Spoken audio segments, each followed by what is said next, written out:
I don't care who agrees with me. I don't care who disagrees with me. Arsenal simply cannot let this happen. Point blank.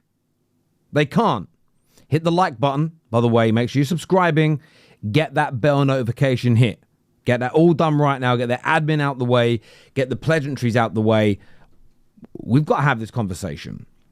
I read a story today. Actually, before we get to the story, Arsenal summer transfer window. How do you rate it? How do you rate it? Score out of 10. Good, bad, average, amazing. I want to know. And I'm going to read your comments. I want to know. Because I think that's really, really important. Aside from what you think of it, I'm going to give you my view. And Arsenal fans, brace yourself. It's not bad. I think that the way I assess the deals, so I want to give you how I contextualize and frame them. I'm going to say good or bad deals based on the squad status I see. Kepa, for instance, is backup. Norgard, backup. Gyökeres, first team starter, as an example. So when I say good or bad or indifferent, I'm talking about principally the role they're going to serve. I'm not comparing like for like Zubimendi and Norgard because I think their squad status is different. So I want to give you that context first and foremost. So that all being said, I think that Kepa is a very good piece of business, a very good number 2 goalkeeper. Check out the quality of everybody else's number 2s. I think he's on par or better than nearly every single one. Norgard. This, for me, is one of the most underrated masterclasses of the summer. It's a bit of a masterstroke. £8-9 million. He's fantastic. For the role and the status and the cost of the player, he's an amazing addition to what Arsenal have. You then move and you look at the Zubimendi deal. Out of this world. Phenomenal player. I don't think we've seen him used enough this summer. And Arsenal fans have a test. And when I say we, I'm saying we as football fans that have engaged in watching their matches. I don't think he's been utilised with his teammates enough. That will come throughout the course of the season. Then you have Mosquera.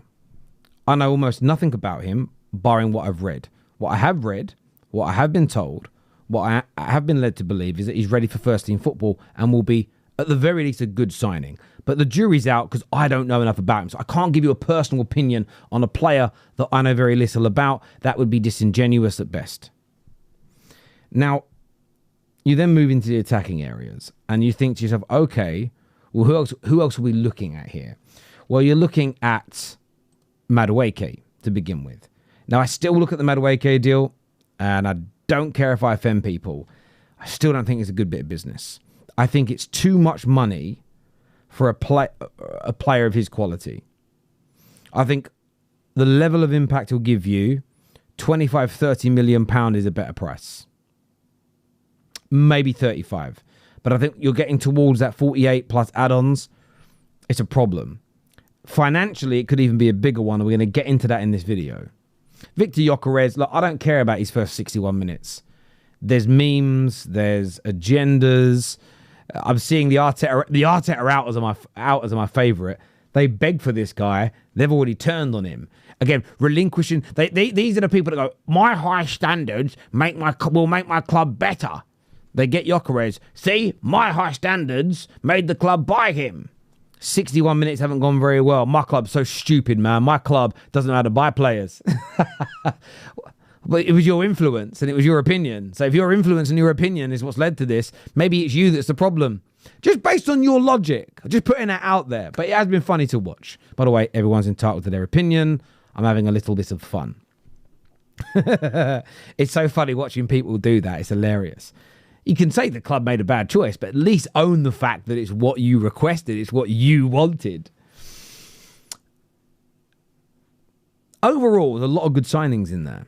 There's a lot of areas that have been addressed. But watching Arsenal's last 2 pre-season games, as I have done, I understand why the panic is set in. There is a disjointed nature. The team isn't flowing. It isn't creating. Martinelli's looking poor. Saka isn't yet back to his explosive best. And they need to add more. I think they do need to add more irrespective. The news today, and I'll go back to the opening of this video for you. I don't care who disagrees. I said I don't care who agrees, but maybe I do. But Arsenal simply can't let this happen. And the news is stating that as of right now, as things stand, Eze to Arsenal is looking unlikely. And I'm going to read this quote out here that says, with most of the noise coming from Eze's camp and Crystal Palace, whilst Arsenal, who are distancing themselves from the situation. The Rodrigo news has also been sort of put out that Arsenal have an interest, but the salary looks too high. Maybe there'll be a loan later on in the window. But it does feel without a major exit, this could be it for Arsenal. Now, I'm not someone that's having a knee-jerk reaction here and taking it as a complete and utter gospel truth. Arsenal, you could literally get an on-steam bomb any second now. Arsenal are now progressing with this deal, or Trossard's on his way out and Arsenal will then move on to an Eze. They need at least one of the two. In some people's eyes, they need both. But to not sign anybody else now, with the window that Chelsea have had, with the window that Liverpool have had, are having, and will improve on. We know Isak is coming, right? We all know this. There is the potential for others. You've seen the young players emerging through their ranks as well. Arsenal needs some more creativity. They need some more goals. They need another game changer. Eze is the man. And even more importantly, and to the opening tag of this content, I was talking to Ben Jacobs earlier on today. Tottenham, after the Maddison injury, could re-emerge in this fight. Tottenham could come back in for Eze. Now, I stand on everything I've believed in all summer. I believe that Spurs pulled away and pivoted to Gibbs White because Eze wants Arsenal. The news today that the noise is coming from Eze's camp is proof that Eze wants Arsenal. He does want Arsenal. Right now, they're his preference. They're his priority. It will be his dream. It'll be his dream to go back to the Emirates. I nearly said Old Trafford. Sorry, I am a Man United fan. I apologise though. But Spurs are going to re-enter. It's a straw, by the way, not a wand. Why did I say it was a wand? I don't know what's going on. But they can't let Spurs come back in for him. They can't allow that to happen. There's already a lot of pressure. The opening game of the season for Arsenal is so huge. They're metaphorically burning effigies already.